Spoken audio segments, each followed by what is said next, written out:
नमस्कार विद्यार्थी मित्रांनो, मराठी अक्षर भारती यामधील संत नामदेव यांची अंकीला मी दास तुझा ही कविता आज आपण अभ्यासणार आहोत. आता संत नामदेव हे वारकरी संप्रदायातील संत होते हे तुम्हाला माहीत असेल. संत नामदेव यांनी या अभंगातून तुम्हाला काय सांगितलेले आहे? या अभंगातून संत नामदेव यांनी परमेश्वराकडे प्रार्थना केलेली आहे की हे परमेश्वरा, तुझी कृपादृष्टी माझ्यावर राहू दे. परमेश्वराची कृपा करण्यासाठी त्यांनी वेगवेगळे उदाहरण दृष्टांत दिलेले आहेत. त्यामधून त्यांनी आपल्यावर परमेश्वराची कृपा कशी राहावी याबद्दल या अभंगामध्ये सांगितलेले आहे. तर आपण आज आता कविता अभ्यासू. पहिल्या 2 ओळी बघा. अग्नी माझी पडे बाळू, माता धावे कनवाळू. अग्नी माझी, अग्नी म्हणजे आग, तुम्हाला माहीत असेल.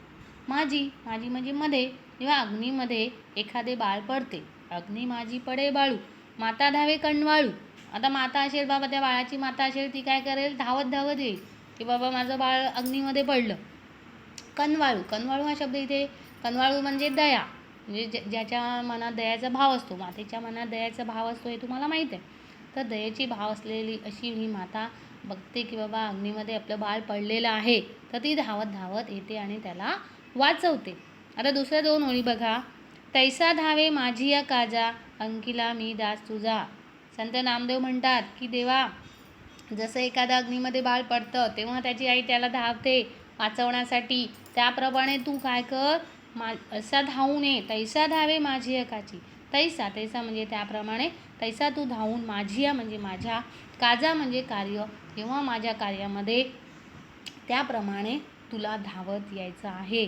अंकीला मी दास तुझा, आणि म्हणून मी काय करणार आहे, मी माझं सर्वस्व तुझ्या पायाशी काय करणार आहे, अर्पण करणार आहे. माझी सेवा तुझ्या पायाशी समर्पित आहे. म्हणून संत नामदेव म्हणतात की अंकीला मी दास तुझा, म्हणजे मी काय आहे, हे मी कोण आहे, मी परमेश्वराचा दास आहे. म्हणून या ओळीमध्ये म्हटलं आहे की अंकीला मी दास तुझा. या 4 ओळी तुम्हाला समजले असतील असं मला वाटतं. आपण पुढे जाऊया. सर्वोची झेपावे पक्षिणी, पिली पडताची धरणी. सर्वोची झेपावे पक्षिणी, सर्वोची लगेच, सर्वोची याचा अर्थ लगेच. आता झेपावे पक्षिणी, आता पक्षिणी लगेच झेपावते म्हणजे धरणीवर येते का? पिली पडताची धरणी, जर तिचं पिली म्हणजे पक्षिणीचं पिल्लू जर धरणीवर पडलं तर ती पक्षिणी काय करते, लगेच धरणीवर झेपावते, धरणीवर येते आणि आपल्या पिल्लूला घेऊन जाते. तर सर्वोची झेपावे पक्षिणी, पिली पडताची धरणी. जेव्हा पक्षिणीचं पिल्लू खाली पडतं तेव्हा ती पक्षिणी धरणीवर झेपावते. पुढच्या 2 ओळी बघा. भुकेले वत्सरावे, धेणू हमरत धावे. भुकेले वत्सरावे, धेणू हुमरत धावे.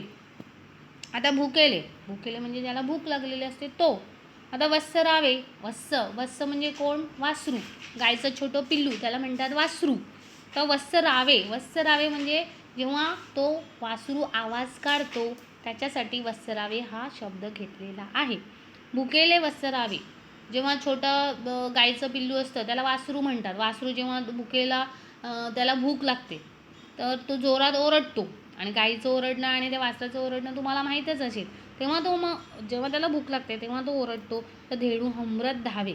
धेणू म्हणजे त्याची आई इथेच कुठे जवळपास असते, तेव्हा ती बघते की अरे बाबा आपलं भुकेले वासरू जोरात ओरडते, मग ती धावत हुमरत म्हणजे ती पण आवाज काढत, हुंबरणे म्हणजे आवाज काढणे, आणि धेणू म्हणजे गाय, तर गाय हुमरत आवाज काढत ती आपल्या वासराजवळ येते.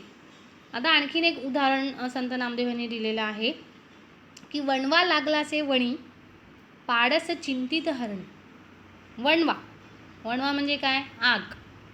वणवा म्हणजे आता आग आहे. आग म्हणजे आता वणी म्हणजे जंगलमध्ये तुम्ही बघितले असेल की प्रत्येक जंगलमध्ये अशी आग लागलेली असते, आपण पाहतो. तर मग ते विविध कारणामुळे आग लागलेली असते, त्याचं आपल्याला इथे काय एवढं हे नाही आहे. पण वणवा लागलासे वणी, जेव्हा जंगलामध्ये आग लागलेली असते तेव्हा पाडस चिंतित हरणी. पाडस म्हणजे हरणीचं छोटंसं पिल्लू. तर मग तो पाडस जेव्हा त्या आगीमध्ये असतो तेव्हा ती मग हिरण जी असते ती चिंता करते की बाबा आपलं छोटंसं पाडस त्या जंगलामध्ये आग लागलेली आहे आणि मग त्याच्यामध्ये तो सापडला आहे. तेव्हा मग ती काय करते, चिंता करते आणि त्याला वाचवण्यासाठी ती जाते. आणखीन हे उदाहरण दिलेलं आहे. आणि शेवटच्या 2 ओळी बघा. नामा म्हणे मेघा जैसा विनिवितो चातक तैसा. नामा म्हणे मेघा जैसा विनिवितो चातक तैसा. संत नामदेव या शेवटच्या 2 ओळीमध्ये ते म्हणतात की नामा म्हणजे कोण? स्वतः संत नामदेव. संत नामदेव म्हणतात की नामा म्हणे संत नामदेव म्हणतात मेघा जैसा विनिवितो चातक तैसा. आता चातक हा एक पक्षी आहे. असं कल्पनारूपीमध्ये आहे की चातक हा काय करतो, मेघाला विनंती करतो की बाबा तू पाऊस पाड आणि मग तो पाण्याचं सेवन करणार आणि आनंदित होणार, त्याचं मन तृप्त होणार. म्हणून तो नेहमी काय करतो, मेघांना, ढगांना काय करतो, विनंती करतो की बाबा लवकर पाऊस पाड. आणि मग जेव्हा त्या पाऊस पडेल तेव्हा तर मी पाण्याचा रसपान करणार आणि मग माझं काय होईल, मन तृप्त होईल आणि मला आनंदाची तृप्ती होईल. म्हणून जसा चातक मेघाला विनवतो, बाबा ये मेघा ये, मेघा ये, त्याप्रमाणे मी काय करणार आहे, म्हणजे संत नामदेव महाराज काय करणार आहेत की ते काय करणार आहेत, परमेश्वराला विनंती करणार आहेत की बाबा या देवा परमेश्वरा तू ये आणि माझ्या प्रत्येक समस्यामध्ये काय कर, मला मदत कर. आणि मी तुला आळवणी करतो, प्रार्थना करतो की कोणती पण समस्या असेल तर तू माझ्या कार्यामध्ये तू धावून ये आणि माझ्यावर तुझी कृपादृष्टी ठेव.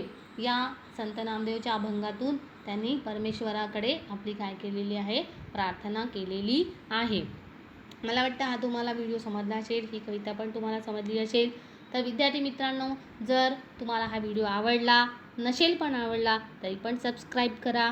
आणि जरी तुम्हाला काही कमेंट बॉक्समध्ये जर समस्या असेल तर त्याच्यामध्ये जरूर टाका. धन्यवाद. क्या बोली रे?